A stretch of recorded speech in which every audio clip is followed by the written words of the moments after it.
Hey, so this video is going to be about my progress with my character building sheet.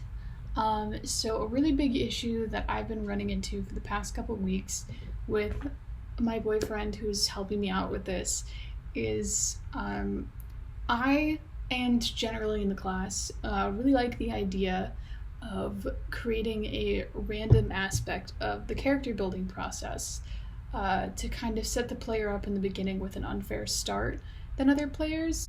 Because my project is an art piece, I want this to reflect on how there's an unfairness that people face at birth, where some people are given better opportunities than others.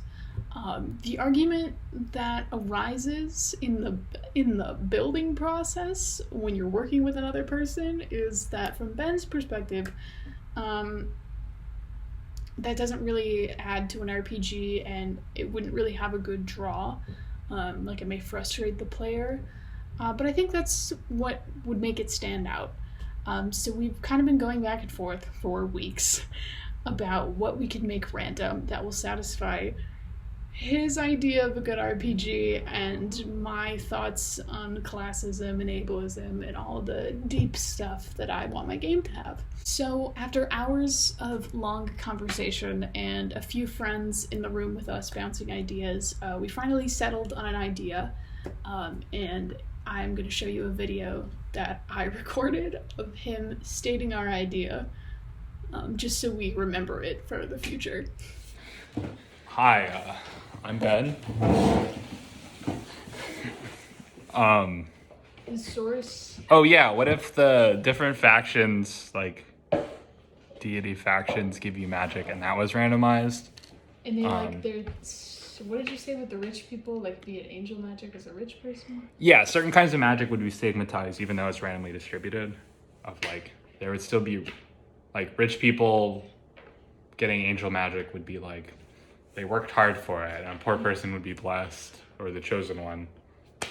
And a rich person having demon magic would either play it off as angel magic or just hide it, while a poor person would be shamed for it because... And that's like their origin story. Yeah. Okay, cool. I just didn't want to forget. Alright, so I'm sure that video was a little bit confusing, so I'm just going to remind you first what our original design looked like. I'm going to talk about where I wanted to make changes and how we compromised, and then what that sheet will then turn into. So here we go. Alright, so this is a newer version of the sheet. You'll notice at the top I added an ABCD column, and that is where the player will organize their skills, perks, family, and assets by what their priority is. I've also added a few boxes at the top just to keep the sheet organized, where the DM can help guide the player as to what they will need to put in the boxes depending on where they ranked their attributes, and then they can further make notes from there. So when we were in our game making process, I made a note that when we filled in the giver of the magic, it felt like we were just kind of phoning it in.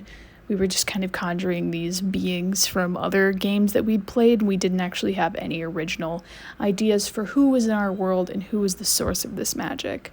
So our argument was kind of going back and forth about how we would have these godly figures that no one would really know about, and they were kind of mysterious with no backstory, and I felt like that was a little unfinished. So the point of where we compromised was the source of their magic would be randomized.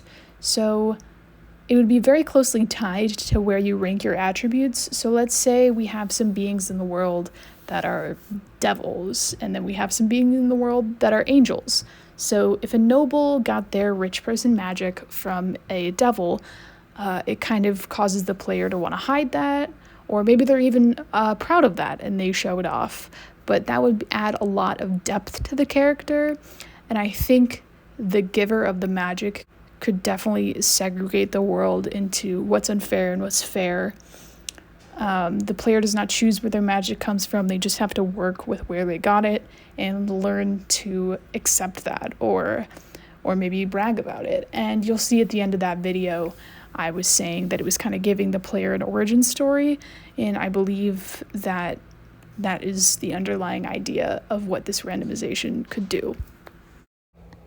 I feel like this whole process has definitely taught me what it's like working with another creator. I think a lot of the games that I've made are kind of my own vision, and I'm going based off of my own knowledge, and I actually really like being able to, bat ideas back and forth based off of our opinion of what we think is right, and I think that actually turns out with a much better, much more thought out result that I can explain in depth.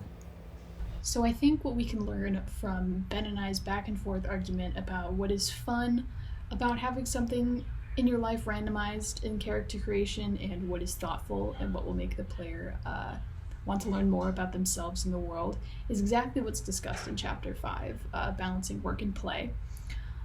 So we definitely talked about how will the player find purpose, how will they continue in the world, how will they find a sense of responsibility and need for their character, even though they can't give what other players can.